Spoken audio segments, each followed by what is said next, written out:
Jamie, very good to have you on here, sir. Thank you so much. Oh, it's a pleasure. Where did your initial interest in music come from?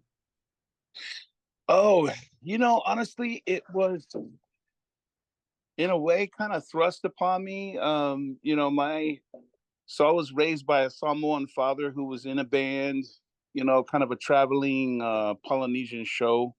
But if anyone like knows like Samoan music, they jump right into like, a lot of like disco covers and stuff like that. So I heard that stuff early on. And then my real dad was, in and out of honky tonks. So he did a bit of country music. So there was always a drum kit in the living room or something that I could bang on and break. And there's always singing. Mom was in multiple choirs, church choirs. So she was dragging me to all those kind of scenes and smacking me in the back of the head if I didn't sing loud enough, kind of thing. So I wouldn't say it was forced on me, but like they never said, "Hey, you better learn something," or besides mom being really into us all singing, whether we knew the lyrics or not, we had to scream it out. Um, it just was always around. So as early as I can remember, I remember, uh, being really into an uncle of mine. His voice just did something for me whenever he'd play and sing, and it was just captivating. So I remember just kind of like being little underneath the kitchen table, just peering out at him, entertaining, as they're all partying at our house was just a big party zone. So yeah, I just kind of was thrust into it at a young age. But out of me and the siblings, only a few of us really stuck to music and went and decided to kind of pursue that. But it had always been a hobby. I just never really got serious about it until later on in life. Right. Do you think that you would have stumbled across music anyways if you weren't exposed to it early on? I'm sure I would have because, oh, I mean, who knows? Maybe it might have even pushed me into some of the friendships I later on had was because people had, they were interested in music and in jamming and stuff like that too. But I'd like to think I would have still found it because most of my friend base around my home, was like just like the excitement of showing someone something that you heard and trying to get them into it too. Like I just remember all my neighbors were punk and metal and stuff like that. So they were showing me all that stuff, and then I was showing them like some of the reggae stuff that my dad would play. And I just covered all the genres because I just hung out with everybody, and I loved any scene. If, as long as it was cool to me, I was all about it. And I grew up skating, so the punk rock scene seemed pretty easy to jump right into. And then later on with hip hop and all that, cousins showing me like early Houdini and stuff like that. Yeah, man, it was just always around. I feel like I would have eventually got involved just because it's just a big part of our family's situation and friendships that I've had all my life. They're all into music as well. So Right. I just I was thrust into it early and didn't really have a choice, I guess, in a sense. Other than like going back, I was never forced to like, oh, you need to learn piano. I never took lessons like that. Mom didn't believe in that, like forcing us, but if we were all together, we're singing kind of thing. That was her main deal. So yeah, I think I would have found it. Yeah. And you started singing at an early age, right? Yeah, well, pretty early, if like Samoan church choir stuff. Um, just because we had to, because we were going with mom to the choir practice. So anytime there was something that had to do with the youth singing as well, we were just automatically enrolled. So we had to show up, man. And you had to show up and be smiling. And even if you didn't know the lyrics, you had to sing it out loud. And, otherwise we'd get dealt with. So Yeah. you better start singing. Yeah. Yeah, that's basically it. I think I sang just to keep from getting catching any lickings, and I guess the same still goes for today. Right, right. Rules had not changed. That's right. Gotcha. In around what age are you starting to kind of get So into it? probably like around 8, 7 and 8 is when I do remember going with mom to all her stuff, and then even going with my stepdad to some of his rehearsals and stuff, and just kind of like hanging out and being around music. Did you find that it was you were comfortable singing early on, or did it take some time to kind of You ease know what? into it? I did feel really comfortable mimicking.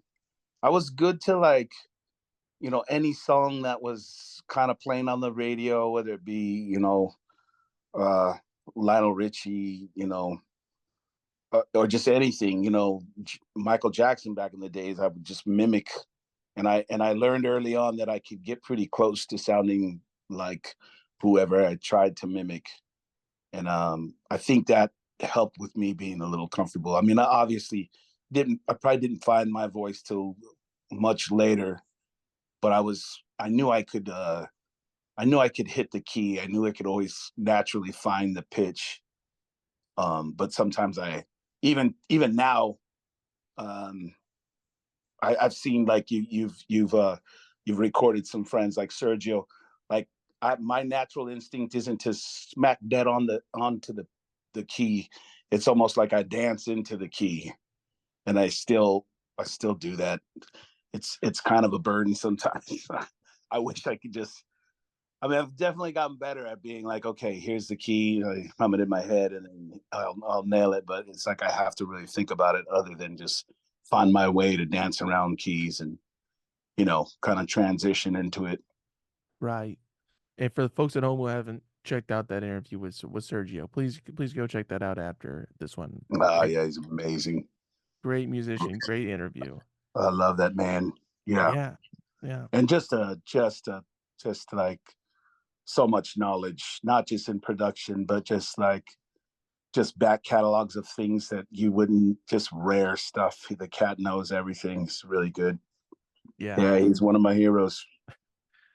Going back to this kind of mimicking aspect early on, do you like that kind of lent itself uh to helping you find your voice within singing? I do. No one wants to be compared. I know a lot of artists that don't like the comparison. I enjoy it. Like people say, "Oh man, you got that Sam Cooke vibe." I mean, like who wouldn't like to hear that? Like, or people throw names like that at me, and I know better. I'm not Sam Cooke by any means, but I do know that I found my voice through going through his catalog, going through Otis Redding, and going through these old greats of just like singing along and learning their tunes, and then later on kind of finding my way through it, and finding my own voice and how I do things. Right. Yes. Yeah, definitely lended itself to me. Yeah. When did you finally find, okay, this is where I need to be? Yeah. See, I think I was in my first band that was really trying to do something in the late 90s, which is dates me. And then I probably a few years of that before I felt like I really started becoming my own voice. So I'd say I was maybe 19 or 20 at the Hmm. time. Yeah, Was right around that age. right. Yeah. Was that a big step for you when you finally found that? Yeah, it definitely lent itself to writing music, where I mean, I guess that's more when I started penning songs, is when I started finding my own voice, because then you're not relying on listening to a track and kind of just mimicking. So yeah, late 90s in that. And yes, definitely once I found that, I found my own way of ad-libbing. And yeah, I mean, that would be that's where I felt comfortable, where I could take off and just sing the lyric, and also punctuate it a bit and in my own way. And then it started definitely finding my voice. I'm a bit of a belter. So since then, I mean, back then I belted everything. And I guess I was just young enough to not really burn myself out and lose my voice. But then after hitting the road for my first few stints of being on the road, I realized, yeah, that has a shelf life. So I started kind of figuring ways of still keeping that energy, but not blowing myself out. So Right. yeah, yeah, probably right around there, 19, 20 is when I And started kind of figuring things out. was that when you were in, natural aphrodisiac? Yeah, yeah, it was Okay. right around that time. Those were like the first friends that I had that like, doing the garage band thing, just getting in and just chipping away. And I think we all kind of found our voices around that time. And because there wasn't really much to compare us to. We were into a lot of things that were blowing up at that time too, like Jamiroquai and stuff like that. But I was still into a lot of the older catalog stuff, and um, it just all kind of melded together, and we found a voice through it. And yeah, we stayed together for a minute before I kind of broke off and started doing my own thing. Mhm. Was that the first kind of legitimate band that you were a part of? Definitely, yeah. That was the first band of brothers. Still real close friends, and a few of the guys still play, but you just kind of know too when you're playing with people like who's gonna stick and who's gonna be willing to, you know, really endure the hardship that comes with trying to be a working musician. And yeah, glad to say I still surf with my old guitar player and still hang with another guitar player and bass player. We're actually gonna meet up here shortly and do a little motorcycle run around his area and in Tahoe. And yeah, so in that same idea of the band and then finding your voice and having a sound, like the excitement that you get from just being a brotherhood and sisterhood, and just like you get so it's just so like it to me it's like the very first wave I caught it. That's the only analogy I always say. Once you learn how to get onto the face of that wave and ride it, you're like after that you're done. So you're looking for the next high.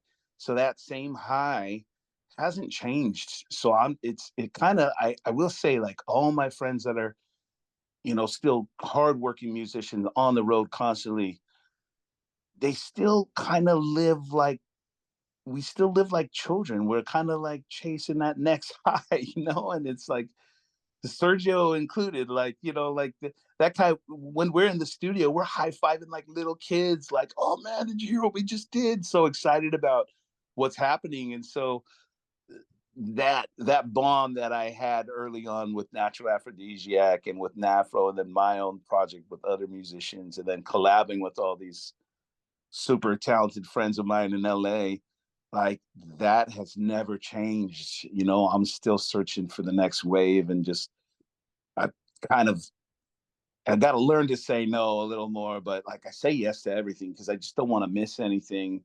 But it also like it tends to cloud my calendar a bit, and I've definitely overbooked. But yeah, man, he's still all just chasing that wave, looking for the next high. It's fantastic. Were you primarily singing in Afro? Yeah, in Nafro is when I started. Like I started as a percussionist and singer, and then when I did Nafro, um, I was already penning songs, but I was mostly going off of jams and us just trying to arrange together. And I've always had a guitar and messed around and was writing songs on the side, but really wasn't considering it to be like an instrument as much as like just going back and forth from timbale and singing and doing stuff like that. When Nafro started, we were trying to put we stopped with horns and all these other things. So I was like, okay, if we're going to really put this band, as a smaller unit, I feel like I need to start playing guitar. So it's just me kind of on rhythm, and then a lead and bass and drums. And so I thought it was the right move for me, and still playing rhythm, to this day. I still do a lot of rhythm. Yeah. Right. And what kind of music were you making with Nafro? Mm, How do you kinda describe it man, yeah, now? see, that's the hardest question now. Um, I'd say we were primarily it was like singer songwriter soul, like, neo soul was getting thrown around a lot back then. They kept calling us that. I wouldn't say we were that, because we would also kind of rock out. We would throw in some kind of classic rock vibes, and then out of nowhere, we were pretty jumbled, because I listened to everything, and I wasn't trying to like, and then later on, our manager would say, this was the hardest thing to sell, because we couldn't tell you what it was. It was just a high energy band. It sounded like we found ourselves playing mostly club scenes that wanted, all the owners wanted us to make the people move. So everything we did was just high energy club, and I throw the word funk out because we used to say funk a lot, but even that doesn't quite do it. So it's just in between singer songwriter, soul, and funk. Yeah, I couldn't pinpoint. And I still look at genres, and I have no idea. I don't know what it is we're doing, man. Like, they call Orgone like a funk band, and I play with them a lot. But the last few songs I've written with them um, haven't been like major funky. One was more like a Nola vibe. The last one we threw out was more like a desert scene, New Orleans, real dirty, and yeah. So I don't know. I'm still trying to figure out what Nafro was, but yeah, I'd just say a high energy soul band. Yeah. I still was heavily rooted into soul music back then, but it was the more up tempo kind of vibe there. And this is at, 1920, like you said, right? At that point, at the early days? Yeah, yeah, I was still too young to hang around the venue. They'd have us play the venue, but I had to get out right away, kind of vibe. Right. Yeah. Uh, do you think that your age at that time kinda contributed to this high energy, kind of how you were approaching music at that point? Definitely. Yeah, yeah. Yeah, it took me a while to really simmer that down and actually write more of some ballads, because I just thought I never looked at a song as I was more looking at each song as like what's going to get them going, what's going to get everybody in the party moving. We were just a big party band, and it wasn't until later on, just being quiet in my room alone with my guitar, that I started figuring out, like, I also like some of this honky tonk stuff that my real father played, and the George Jones and like stuff like that, where there's just these heart wrenching ballads. So I started inking out some of that stuff, and it found its way on some recordings, but it was always like, let's put that as the hidden track, just that no one, people might not ever hear, kind of vibe. So Yeah, kinda leave it buried a little yeah, bit, yeah, yeah. exactly. Yeah. And, what year are we kinda talking about at this early point with Nafro? So that early point in Nafro was probably, yeah, right when 99, 2000, maybe. Mhm. I can't remember when Nafro even disbanded right now. I'd say it was about 99, 2000. No, I take that back. I always put things on with my lady. We started hanging out in '03, and We didn't disband. So yeah, right around 2000 into 2004. Okay. Yeah. And this all started in Garden Grove, right? All in Garden Grove. Yep. Very nice. Good good area to be making music in. Yeah, it was different, man. We had, like we rehearsed in a little neighborhood in Stanton called Crow Village, and it's a little gangbanger area, but like all the veteranos, they all knew us and everything. So, we'd come down the street and then we'd go to rehearse, and they'd all just kind of, the whole neighborhood would show up in our detached garage, and we'd throw the door open and rehearse. Pretty much every rehearsal just turned into a show with all the, you know, all the homies out there and stuff. So we always had protection. We never had to worry about our gear getting stolen, at least, because the neighborhood had our back. It was good. It was a good area. It was a good time for us.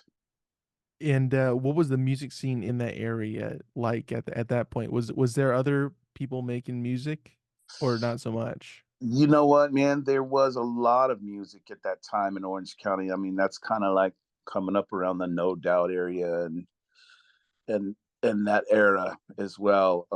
So there was a ton of ska, ton of that like punk ska scene going on. So it was very hard for us to find like-minded or at least kind of similar bands to play with. So we found ourselves playing with a lot of ska, a lot of funk, a lot of ska and punk. And the few bands that we did find, we definitely held on to. Actually, some friends of ours who were, you know, uh, a, a guy that I still collab with to this day, Patrick Bailey's guitar player for a band called Jungle Fire out of LA.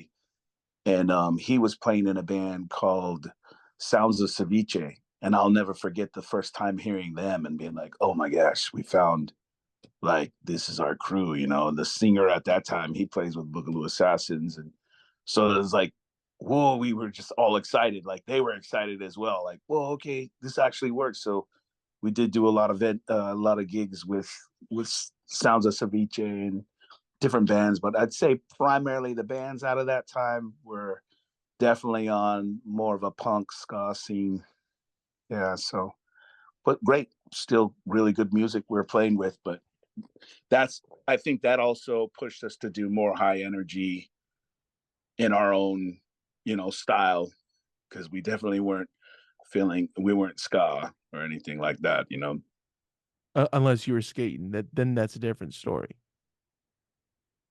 Definitely, I was still skating to it, and I was still, I was loving like the fish bones and all that stuff. But I just definitely, we just couldn't ink it down like that. We just couldn't. We had a horn section at that time too, and they were even playing in different ska bands, but they'd come together with us and we'd say, nah, yeah, okay, you leave the ska at the door, man. Like it's time to get funky. Yeah, the essays outside ain't gonna dig you if you come in with that ska vibe. Yeah, tighten it up. Yeah, That's right. yeah, yeah. Clear all that bullshit off, right? Yeah, yeah, man. Come on, we had enough of that. Yeah, we got shit to do. Yeah. That's right. Um, did you feel like the band started gaining traction early on? Um, I think we did. I think we were playing. We were starting to do a little more higher profile. I was starting to like travel a bit. We were getting some traction. Got a little bit of TV here and there, but um, I think we were all so young and not like I said. A few of us weren't super dedicated. I don't even think I was at that time. I was just like about the party and like just having the fun aspect of it. The work aspect still happened because we knew that if we're going to really do this, we have to rehearse this. We have to get in here and really like get to chopping. So, at that time, if it was my way, we'd have been rehearsing every day, but we're still good for like 3 or 4 rehearsals a week.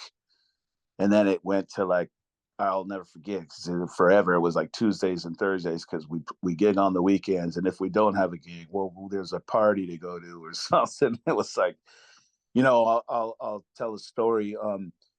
Early on, we were playing with I don't know if I'll just throw his name out in case anyone who listens knows Ike Owens.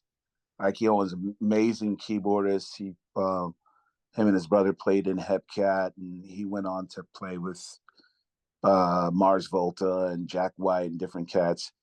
But he started with us early on. I think his another band him and his brother were playing at that time was another ska band out of Orange County called Pocket Lint. And just like I knew right away he was a gem. Like he came in and he had really different sounds on his that he would try to find on his keys that normal keyboardists wouldn't go to. And he we went to play a party like on a Saturday, and the party got broken up like mid set, and his response was, well, cool, let's pack up and go back to let's go back and let's do some rehearsing, right, guys? And of course we're like, man, there's like still a keg full of beer here, and look at all these girls, and like we gotta, what are you talking about? But later on, I watched that cat just move up the ladder, and just because of his dedication, we were still young punk kids and not really knowing that that was going to be our future. I knew I loved it so much, and that was the only thing I wanted to do. I should have probably put it together and said, "Yeah, Ike, well, screw these guys. Let's just go back, me and you, and, and get down." But yeah, we're still in that zone. We're still young kids and just out to have a good time. Right. Which is important either way. Yeah, yeah, really, and that's again, that became songs later on, and not only lyrics, but that's another way I found my voice as well. Just through the party scene, just really searching for the good time. Right. Right.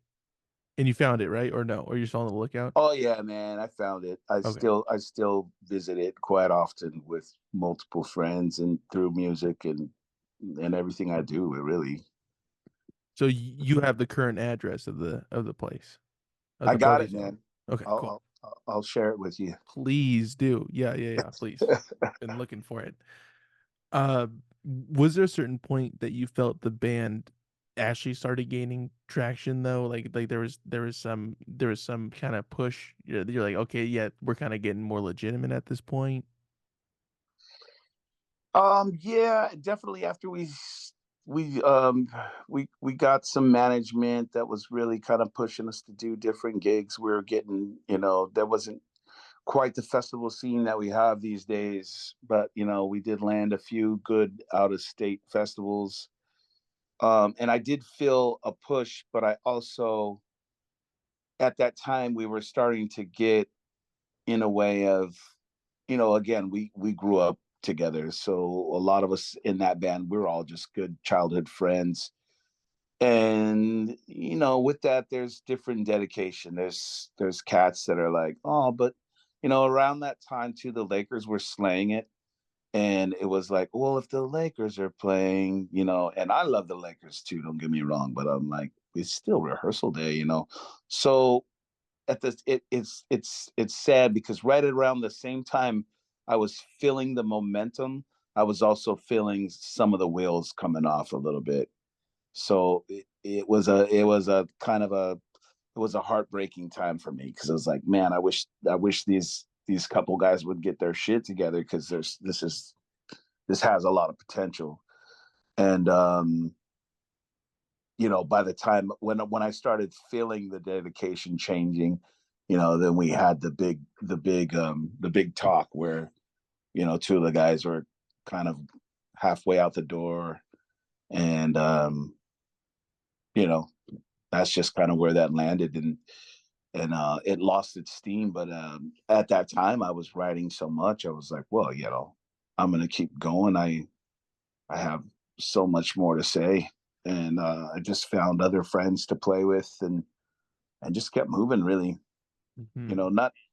Not moving like super hard and try, it wasn't like at that time I was like, okay, well, this is all I'm gonna do. Still didn't have that in me. I was, still working a part-time job, and just getting by with music, just taking whatever I could get paid to do it. And any recording session I could be a part of, I was like, yeah, let's just do it. Don't even worry about paying me. I just want to be in the studio. Right, right. Yeah. Uh, and what year did it kind of end? What kind of time were we talking? What year are we talking about right now? See, that's the date. I'm trying to, maybe 2005. We got together and like, we really started moving probably around 99. And then about 2005, I was, yeah. So I'd say right around 2005, that project disbanded, 2005 or 2006. Hmm. Yeah. And that kind of went its route. And so I just peeled off, and um, some friends had started a production team in the valley, and I decided to just kind of move out there and help them with any artists they were doing while, and in the meantime, just using the studio for free to track my ideas for my own solo thing around that time. Did you feel like the band kind of gave you the blueprints of like how to do certain things and how a band functions and all that? Do you feel like you learned those lessons from being in Nafro for X amount of Oh, years? absolutely. For sure. Yeah, yeah. You learn what feels right in the studio, and what does what it does because of all the time spent. And then it honestly it kind of broadened my horizon because I'm so used to these certain techniques and sounds, and then you start bringing in other cats who have their own voice, and then it honestly it'll push you in a different direction, you know, where you would normally say, oh, well, here's my safe space, this is the sound I'm looking for. This cat comes in and does something completely different, and I'm like, ooh, like light bulb, there's a whole nother route I can go with this. So it definitely it, yeah, we definitely harnessed something early on that helped me later on, um, you know be able to easily collab with other musicians. And then, still looking for that high five, man. Like, we all just want acceptance. So, like, anytime something happens that's just super special, and you see the rise from other people, either in the room or in looking through the glass of the control room, it's like, yes, back to that wave story. I just caught my wave. Like, where's the next one? Like, you're just trying to invoke everybody to just be better and you know push each other. So it definitely, just the years of being in a garage band type environment, it helped me later on in life, especially in the studio. Hmm. Did you kind of toy with the idea, at least thinking about it, that you wanted to kind of go on to create your own music aside from Natural Aphrodisiac?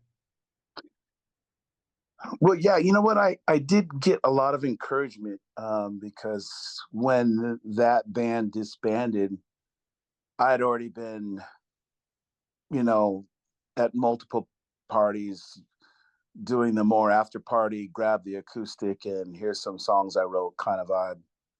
And you Um, you didn't go back to rehearse though, right? Just so we're did clear. no, no, no, no. I Okay. was too busy. I was still at the party, man. You can't just leave the party. And Yeah, so it's still at the same place, right? it's Like it still there, didn't. man. Okay, okay, okay. I just drove by it today. It's still there. Okay. Yeah, uh, yeah, man. I forgot where we were going with that, but yeah, basically, I did find my voice through it all in through encouragement of friends saying, some of my favorite tracks are your guys' hidden tracks. And I was like, that like super mellow, like love song. I was like, yeah, yeah, yeah. So I love writing those. So and they seem to flow out of me easy. So I had to just a lot of them, and just stacking them up on each other. We said, let's get in the studio. So that's kind of what that's what my vibe was for getting into the Valley and help my friends with their production team. And still, I think I had found my voice, but hadn't really found what I wanted to say yet. Well, I take that back. I did have some moments of like, wow, I really like what I wrote there. Um, but I more or less was still kind of trying to do the. I mean, it's not so avant-garde to do nowadays, but a real pretty sounding song. But then if you listen to what I'm really talking about, it's like I'm singing a song about death on this super pretty. So I like to take a song that kind of like, oh, this must be a beautiful love song. It's like, no, it's a song about me losing my job and I might lose my house, or you know what I mean? Like, I kind of like to flip things like that a little bit. So I was having fun doing those kind of songs and still getting encouragement from good friends and different producers that were popping in and out of our little studio. I shouldn't say little, like it was a nice little pad we had going in Tarzana that had multiple studios in it, and like we just had everything there we needed. We were still kids, still looking for the party, so we had a nice pool and all the amenities. It was fun. Right. Yeah, I lucked out. Did you take some time after the band ended to kind of start working on your solo stuff, or did I you? did. Okay. Yeah, I did. And it wasn't just working on my solo stuff. Also, it was like co-producing other artists that were coming through, and just anything to make a little ends meet on top of being in a place where of course my recordings wouldn't start till like 3 a.m. or so, because that's when all the other bands were kind of finished, and I'd be like, all right, now I get the studio. And that's kind of, that was my time frame back then. I don't work that way anymore. Well, not by choice. There are still some sessions that happen to go into those hours, but Creativity strikes at different hours. yeah, exactly. Right. Exactly. But yeah, um yeah, it was definitely had some downtime and through working with other artists, and then also just kind of still trying to find what I wanted to do solo wise, because I still love the high energy, man, and I still thrive for it. But I do find when I grab an acoustic guitar and I start writing by myself, it's never that high, because a lot of times the high energy song will just paddle on one chord and just sit there. It needs all the instruments to really get it to where it lives. And I can envision it, and I can even sit down and grab the other instruments to start doing it. But my initial reaction when just grabbing a guitar isn't, I'm not thinking like, okay, let's be up in the 120 BPM, or you know what I mean? I'm still going, let's sing about this nice girlfriend I used to have or something. I don't know. Hmm. So yeah, there was a bit of downtime just trying to like put together an album, and then from there, we released one. I couldn't even tell you what year that was. The first Allensworth album came out, but still an amazing album. I just heard it the other day. I hadn't heard it in years, and it just popped on. I thought, you know what? I'm gonna listen to it top down, and that was my first solo try, and I'm still very proud of it. Right. Yeah, man. So you didn't feel like you had a strike when the iron was hot right after leaving Nafro to start working on something else? No, the management had it was always a hard one, because I really wanted to keep my manager, but there was conflictions there because he was also, I think he had even signed a contract where he wasn't supposed to be working with other artists, but he really believed in he believed a lot in me. Later on he kind of told me like, It wasn't just the band. Like I really wanted you to succeed. Um, so he stayed with me for a little while and pushed me into some right directions. But um, yeah, I didn't do the strike while the iron's hot thing. I didn't. It again. It was like because they were my childhood friends. It was like a major. It was a sad breakup. It was like, and even I knew we had to break up, but it was more like we were all sad about it.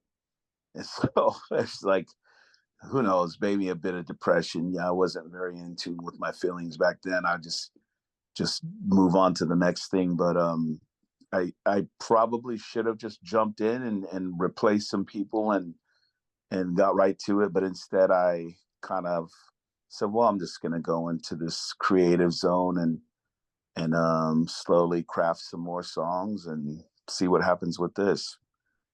Yeah. Right. And did you have an idea of what you would like to kind of try your hand at before even putting together Allensworth? Well, yeah, man. Again, I was writing a lot on acoustic guitar, and it just was a lot of singer songwriter kind of, not all ballady, but it would be like, oh, I don't know. It was almost like Credence Clearwater meets Nick Drake. Like it was like throwback dad rock kind of vibe that would happen. But and then I was really like, I was into like Elliott Smith and stuff like that. So I found myself doing songs more in that vein, and everyone was encouraging it. So I was like, well, maybe I have something here, and so that whole album is just a lot of it. Just kind of goes up and down. But I had to throw a couple heaters in there because that's where I come from. Just to let people know, like if you don't know anything about me, I don't only do these nice little ballady love songs. Um, but yeah, that's that was basically how that came together. Was just because that's how I write with when I'm by myself. It's just kind of more mellow. So it was just more singer songwriter. And were you working with anybody at that point? I mean, early on like that with that first album and such? Was there some other people that you were kind of bringing in at some Yeah, point? yeah, yeah, for sure. Even when that project was when we decided, okay, we're going to release this album, now we need a band to put it together. I ended up using the bass player from those days and my percussionist, who's kind of like my right hand man. And we've always done everything in house. The percussionist, amazing graphic artist. So like I always had, we've never had to search for like, okay, well now we need art for this. It was always there. And then even later on, after that bass player he ended up moving out of the state. I jumped right in with another creative, uh, and he is a graphic artist as well. So everything we did was in house. But the first two, the first album I did solo, um, two of the guys from that first band were a part of that band, and even I think Anthony tracked some percussion with me. But most of the bass and stuff, if I didn't lay it, another friend, Kaveh Rastagar, came and laid some stuff. And yeah, just lucked out being around a lot of creative people and people who knew amazing musicians who could just one takers who could come in and go, oh man, I love this song. Yeah, boom. And then just nail it. So lucked out in that aspect. And how were you feeling at this time, kind of putting Allensworth together at these earlier stages? Were you feeling like there was some energy behind it, or were you kind of just seeing where things were going? I knew there was energy behind it because I feel like, like I knew on our last show when we announced it, I mean, it was sold out. It was just packed out, and it was a decent sized building. And there was still like, I can't believe there was a lot of this energy. And like, so I knew when I came out with my project, at least in our area, it was gonna, the first few shows were gonna be, big because I knew people were still waiting to hear. Like there was no conclusion. Like we didn't have the nice like, and then here's our last gig, and there might be a couple little last ones here and there. It was like everything just stopped, and anyone who followed us was kind of like, well, what do we do now? So I Did you knew it also was going feel to that way? be, Did you ever have that feeling yourself? Like, what am I gonna do now? Or well, I knew I was going to keep doing music because I just love it so much. It's, uh, I was scared. I was scared to venture off and do my own thing. I was definitely skeptical how it was going to be received because we were going to throw some songs in that were like, okay, here, and here's where everyone chills out and goes to the bar kind of vibe. Like, um, I was confident in the music. I knew the music was going to be amazing. I just didn't know how it was going to be received with the fans that I had built up on this rah energy type vibe. Yeah, very skeptical on how it was going to be received. I knew it'd be packed for the first few shows. I just didn't know if it was going to be accepted because we didn't have a horn section. We brought in um, cats that would just play more textures even than like your you know romping rhythm track type stuff. So I was very skeptical, but also very excited to see what was going to happen and pleased. In the end, it was great. And Allensworth went on to do a lot of stuff and still doing it. Not so much in the States, but I'm fixing to leave here in August to go do Allensworth, and we play tracks off that first album still, and really well received, especially in Australia. They love it. and you love the flight, so you love getting down there and getting back, right? That's the only part of it I enjoy is the actual flight. Yeah, Yeah. right. It's the most the most important part the of it. I can't feel my legs anymore. Yeah, Yeah, and I that, love and it. that gives you just some sort of energy, right? It's undescribable. Yeah, that's the push. That's what gets me there and back for sure. It's jet lag as well. Also has a Yeah, hand in it. Yeah. yeah, man. No, I've definitely I've been going there for I don't know how many years now, and I go once or twice a year. I've learned to really deal with that flight. Where in the beginning I was like, holy crap, here we go again, and now I'm like, it's just kind of like it's just like anything. It's like flying to New York for me now. That's I mean that's a true traveler's tip there. Just think you're going to New York Man, five times. so many activities to be done on the plane, especially an international flight. Drinks are free. You got your whole set of Marvel collection movies you can watch, and it's great. That's why I do a lot of my admin. Yeah, whatever I got to do. And You in terms of seating arrangements, are you first class? Or you No, are coach? you kidding me? No, man, I wouldn't even know what first. I've flown first class twice, and only because it was given to me. If I gotta buy it, I'm like, nah, man, put me in the back. I don't care. Still I'm though, good. but you will accept it if it is given to you. Oh yeah, in a heartbeat, especially on Gotcha. that flight. What Yeah, what were the two flights that you ended up in the first Samoa class? was one. Flew to Samoa first class, and then my last flight to back from New York was first class.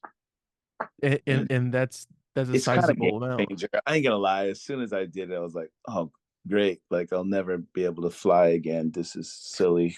How we've been flying. It's just the whole. Do you want to buy one ticket or two tickets? Vibe is where I get lost. Yeah, I still. We still got to keep that. You know, the overall costs of this touring business to a very small number. So unfortunately, I'm not there yet. Hopefully But soon. Who knows? we're working on it. It's Mm-hmm. it's in process. Yeah. Hey, I'm not sticking back with the keg anymore. Now I'm like, yes, let's go back and let's rehearse. I Hmm. finally figured out Ike was right all those years back. Yeah, but still, it was fun though to be at the party. Yeah. Yeah, you had to do it, and you're a kid, and he was a kid too, but he was like a very determined kid. He knew exactly what his path was going to be, and he went for it. And So I mean, I love you gotta respect that. You gotta oh, respect that early on, 100%. I've always respected Ike, man. He's amazing. right? So going back to Allensworth, kind of putting this thing together. So I mean, you knew that you were gonna explore some different areas in music that I mean, hadn't really ventured into yet, or to the extent of what you would have eventually go on to do with Allensworth, right? Yeah, absolutely. I knew right away with just the first like 3 or 4 tracks I laid down. I was like, okay, this is whole nother scene than what I've ever done before, you know. Well, because the other thing was like, you know, we were all in the room together, everyone tracking at once. And then it was like, okay, now I'm in here.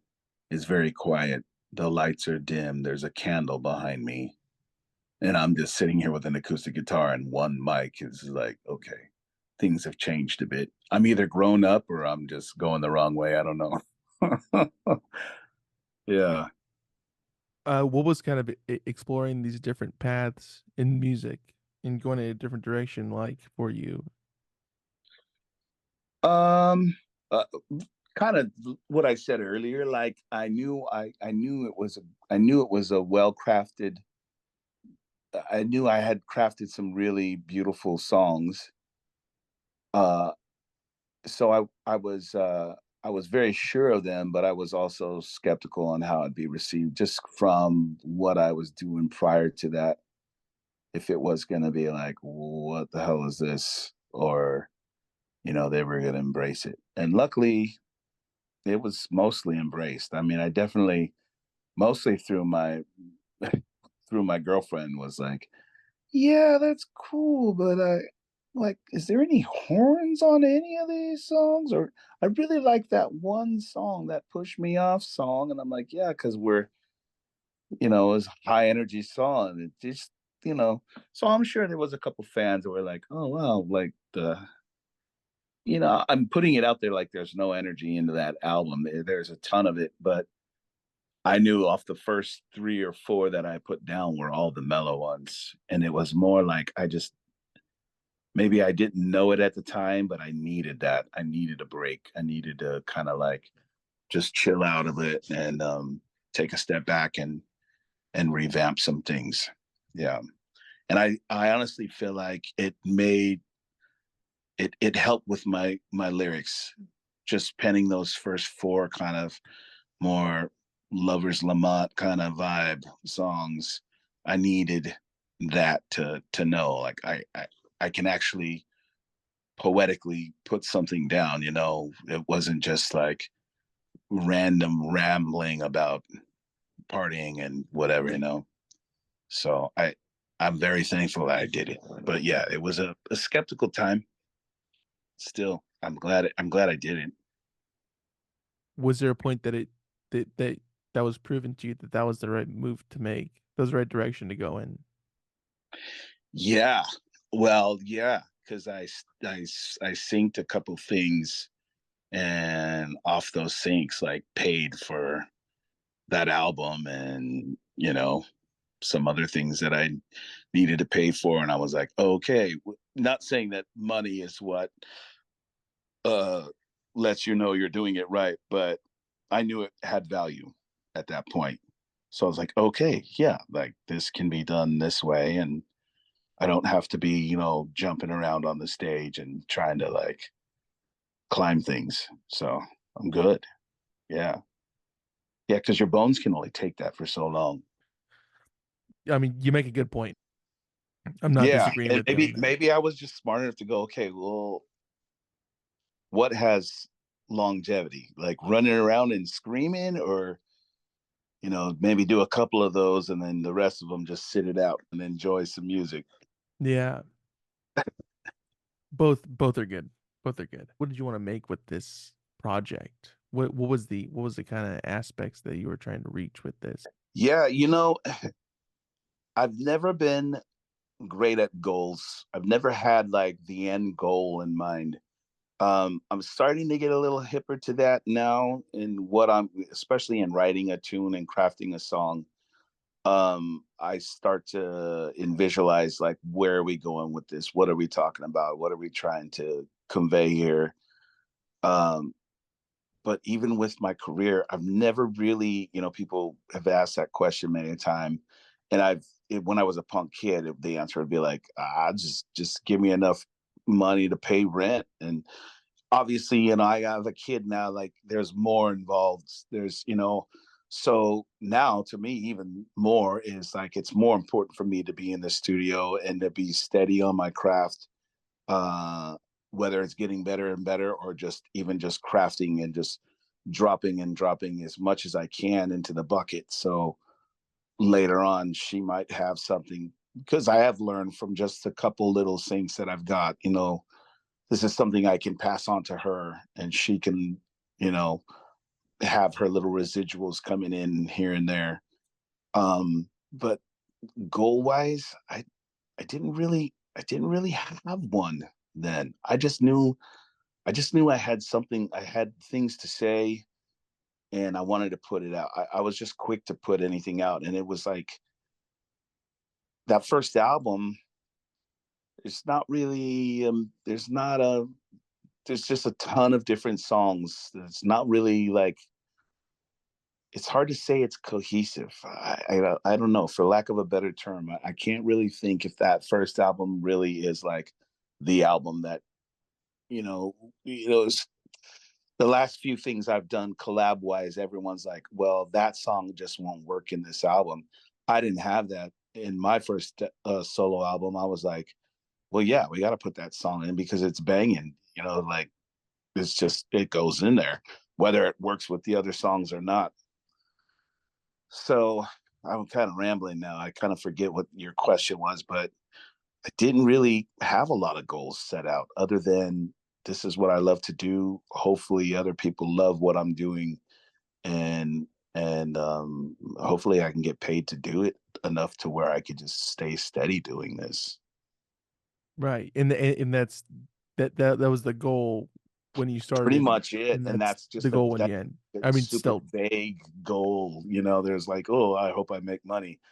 We don't do it for the money, obviously, because a lot of times there's no money involved, but um, back then I was just trying to, just a squirrel trying to get a nut, man. I was just anything I could do to stay stay busy with my craft. Yeah. very nice. So that first kind of performance with Allensworth, was that like a big moment for you? Yeah, it was a big one, and we did it in kind of maybe it was a little too small of a venue to do it in. Um, but I knew I wanted to do it kind of like chill vibe, just because I knew we were gonna throw out some songs that didn't require anyone to move furniture. It's just like, um, but yeah, it was a big deal for me, and then it kind of left off right where, Nafro left off. It was sold out, and pretty much every gig we did from then on was pretty packed. And we were still heavy at promoting and doing all the things we could do to ensure we were going to have a good gig. And um yeah, we were slaying it for a while there. Was that first performance also a catalyst as well for you to keep going? The result from that first show. Absolutely. Yeah, it was kind of like it was definitely needed. Because who knows, had the show been non-attended and, not so good, I might have just been like, well, gave it a go, and there it is. But it went so well, and every show after went pretty good. So, and then in traveling with that band, it was always good, and always easy, because I learned this early on. Like, it's very important that everyone is efficient on their instrument. But what's more important to me is the hang. Like, can we just hang? and be silent together and not, or just anything together. Can we sit in a car for 20 hours together and be chill? So the hang is everything to me, because I've definitely been on the road with other musicians that are high maintenance, and it just doesn't vibe, and I'm like, oh my god, he's such a beast on bass, but it just doesn't. It's just not, the hang isn't good enough. Like, I'd rather you be half as good, but know your parts. Obviously you got to know your parts. um yeah, so it was that whole band was an indicator of like, yeah, this is what I needed. It was a catalyst, that first show, because then after that it was like my stamp of approval. Like, yes, it's valid. You were doing the thing that we loved you for, and the other stuff, and it's different, but it's still well crafted, and everyone enjoyed it, and it helped me, man. Yeah, I mean, we all need the pat on the back. I mean, otherwise, what are we doing it for? We're still looking for the love in what we do. Not every song is going to be loved, obviously, but oh well, as long as you love majority of them, I'm all about it. Yeah. How long Did have you been doing this, man? You're a very good interviewer. I've done this enough to know that there's some of these interviews are like, oh, when you said like about an hour, I'm like, oh, what do we talk about for an hour? But we talk about you, we talk about your life experience, yeah, I'm like not good at talking about me though. That's the hard part, and you've flights made to it real easy, Australia, so I like that. appreciate you.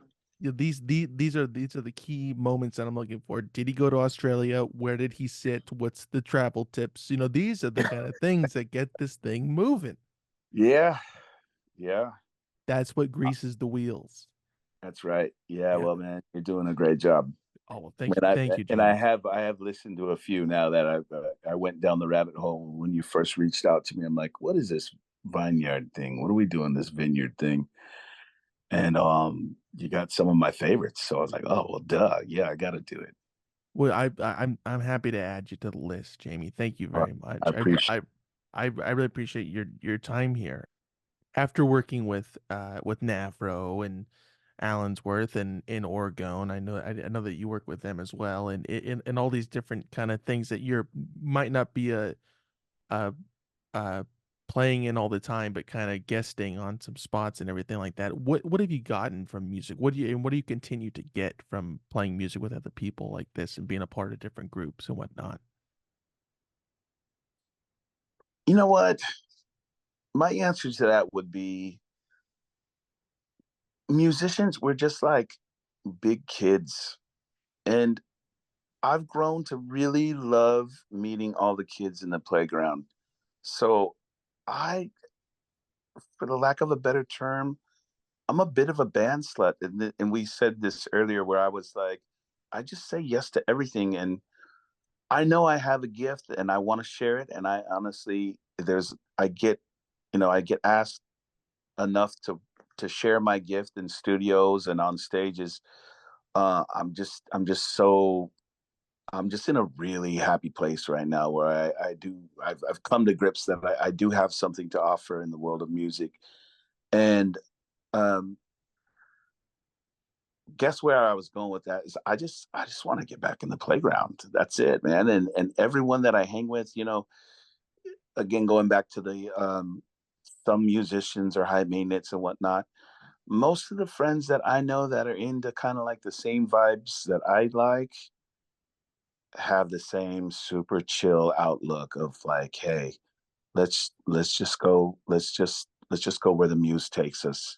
And that has provided me with just a comfort, that I'm not nervous anymore. I mean, you still get the jitters going on stage, but I used to be like, oh, driving to LA, like, how's the session going to go? I know this guy in the studio, but I know these guys. I just know that it's always going to be super chill, and we're all in there together because we all love what each other does. So, um, yeah, I guess that's all I could say about that. Is I'm just looking forward to the next play date, because that's my gig these days, man. I just I had a friend, Bobby Alou, who was just in town, and he asked me to be his gunslinger for his tour, the end of his tour. So I took a flight to Telluride, and me and him just chilled, and it's just like these days I'm really learning to like just enjoy the moment and be in the moment and just chill with these like-minded people because it's always going to be good. Like I've yet to come out and been bummed about what happened, whether it's a gig or in the studio. Um, and I'm just lucky. I'm just lucky that I have the Rolodex I have, and that I still keep getting calls and people want to work with me. So I'm in a very good place, and that's again that's why I don't have an end goal. I really don't know how it's going to end. I'm just still in the middle chapters, and hopefully before I get to the end, I kind of have an idea of when and what to say before that last sentence. So right now I'm just looking for the next play date, man. Awesome. Jamie, thank you so much for coming on here, sir. I know it took some time to finally get this going, but I'm glad that we did, and I really appreciate it, sir. This was Absolutely, man. It was a a pleasure.